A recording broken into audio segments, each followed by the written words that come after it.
This is my new little wallet, I guess you could say, because in the wallet is silver.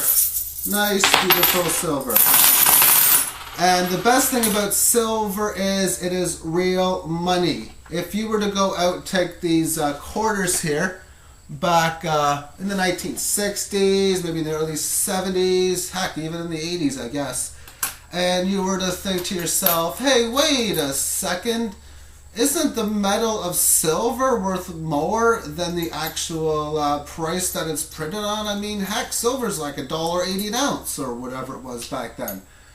And if you would have been smart enough to collect all of the silver quarters and dimes from that time period, you would have gained about 900% on your investment, because these quarters are not hard to sell for $2.25 to $2.50 a shot, and the dimes are not hard to sell for 90 cents to $1.25 a shot here in Canada with 80% silver.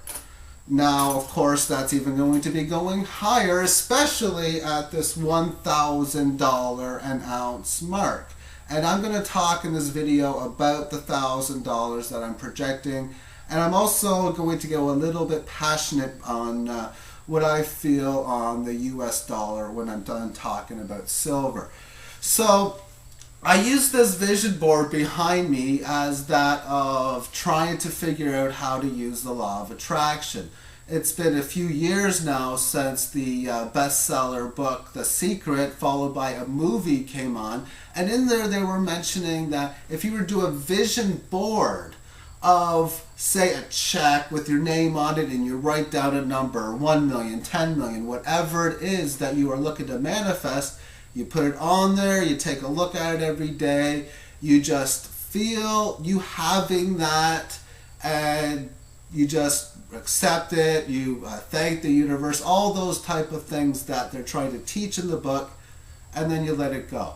And that's what I'm trying to do, and it's all trial and error trying to figure it out, because if you knew exactly what to do, you would go ahead and do it. But if you don't know, all you can do is trial and error as we try to figure out the mystery of the law of attraction.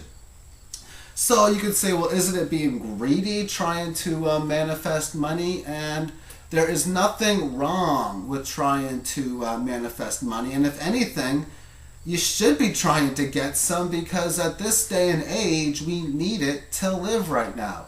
As it's not like you can just do nothing and try to get stuff. It's not going to work. But it's what you do with your riches, which is going to determine if you're using it for greed or not. That's something that I've been feeling my whole life, and there's been nothing for me to change that. So I've used a big $1,000 an ounce number because I truly believe that silver is going to outperform almost every single asset class over the next 10 to 20 years.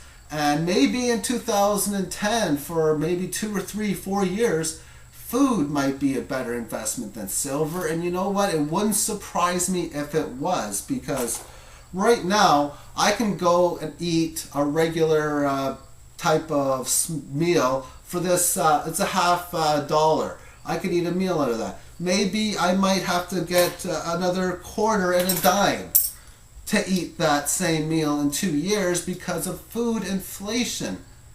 But how much more dollars would I need if I was just holding fiat currency? Because the inflation that should come through it is just most likely going to be surreal. Now, when I look at reasons why it's going to be better than other assets, I look at the silver uses that they have. Now, there's a lot going on that it is already low as far as supply is concerned, but we already see it being used in dozens of different things for just a few items like batteries, and I know photography doesn't use it much anymore with digital, but it is used heavily and well right now amongst sorry, my notes here, preventing bacteria for stuff like water purification, along with the medical community. They use it a lot to interrupt bacteria cells to the ability to form chemical bonds that are essential to its survival. I mean,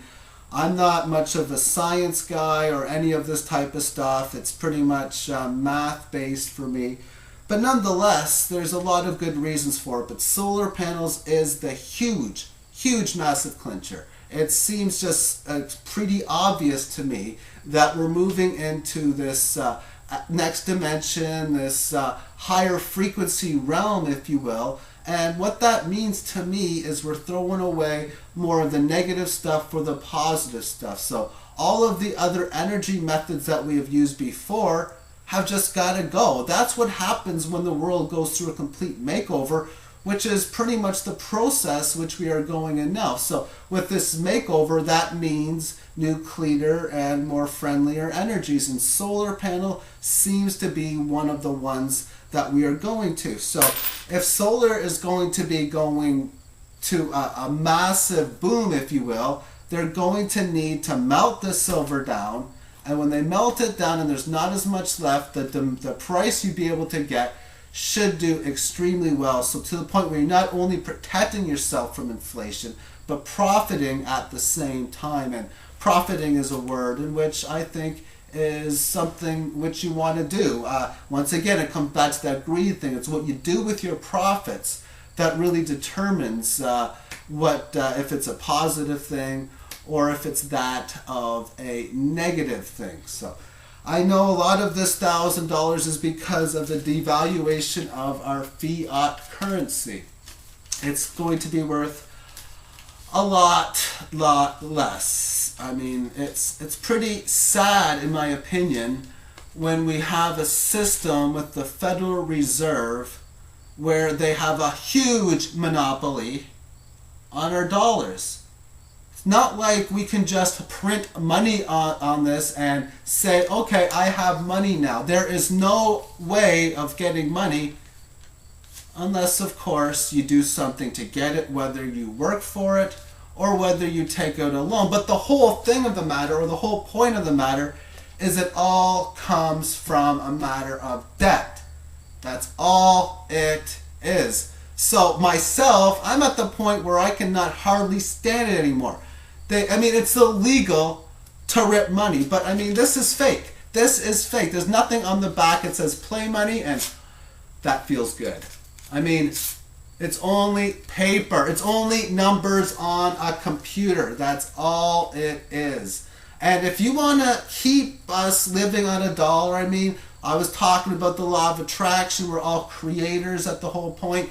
If you want to keep the dollar system the way we're going, if you want to keep debt to its highest level, if you want to keep slavery to its highest level, then heck, let's keep the dollar, I guess. But the thing about silver is, it's not monopolized. Anyone who can mine the silver, whatever it is you get it, however it is you get it, it's yours. It's yours to have that way. And we're probably going to have to find ways of mining even more of it. I don't know exactly how to do it or the processes in doing it, but it's one of the key elements on the periodic table. And its uses are just extremely high. Now, gold, I think, is going to do well also during this dollar collapse. But I don't know if it's, I think it's like well over 98% chance that silver is going to outperform gold. So if silver is $1,000 an ounce, that should mean gold is at least $5,000, if not up to $10,000 an ounce. And that would also mean that maybe for a can of sardines, that might be $16 or $12 or $20. Because as I was saying, I'm expecting food to be going up a lot higher. But when the economy recovers, I'm expecting silver to do very well. And at the same point with silver, I'm at the point in my life now where I want to just bring this with me now and then. I'm not going to fill it. I might put like a few ounces in there, maybe like 3 ounces or 4 ounces of silver in there. And just seeing if I can trade goods with this instead of dollars, because this way I can open up more and more people to the idea that Do you really want to have a piece of paper which the Federal Reserve or any country's central bank creates that they're the only ones they're allowed to produce? Does this not look wrong or corruptive in your mind? It does to me. And I know that we're moving into 2010 and 2011, and this is the time frame in which we are going to change the world, and it's up to you, it's up to me and everyone else if you want to change it for the better, or you want to keep it or change it to the worse. Thank you for watching. Have yourself a great day, everyone. Bye-bye.